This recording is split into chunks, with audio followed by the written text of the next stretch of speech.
কবি রবীন্দ্রনাথ ঠাকুরের কৃষ্ণকলি। কৃষ্ণকলি আমি তারেই বলি, কালো তারে বলে গায়ের লোক। মেঘলা দিনে দেখেছিলেন মাঠে, কালো মেয়ের কালো হরিণ চোখ। ঘোমটা মাথায় ছিল না তার মোটে, মুক্ত বেনি পিঠের পরে লোটে। কালো তা সে যতই কালো হোক, দেখেছি তার কালো হরিণ চোখ। ঘন মেঘে আধার হলো দেখে, ডাকিতেছিল শ্যামল দুটি গাই। শ্যামা মেয়ে ব্যস্ত ব্যাকুল পদে, কুটির হতে ত্রস্ত এলো তাই। আকাশ পানে হানি যুগল ভুরু, শুনলে বারেক মেঘের গুরু গুরু।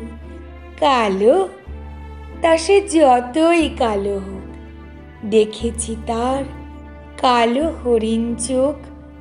পুবে বাতাস এলো হঠাৎ ধেয়ে, ধানের খেতে খেলিয়ে গেল ঢেউ।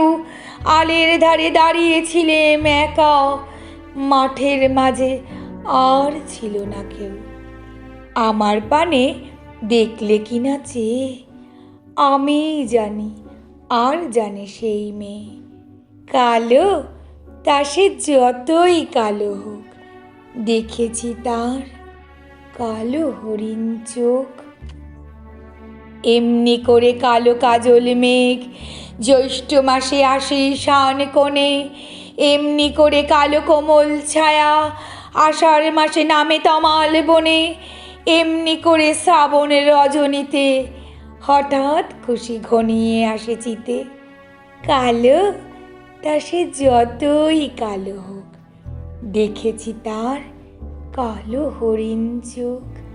কৃষ্ণকলি আমি তারেই বলি, আর যা বলে বলুক অন্য লোক। দেখেছিলেন ময়না পাড়ার মাঠে, কালো মেয়ের কালো হরিণ চোখ। মাথার পরে দেয়নি তুলে বাস, লজ্জা পাবার পায়নি অবকাশ। কালো তা সে যতই কালো হোক, দেখেছি তার কালো হরিণ।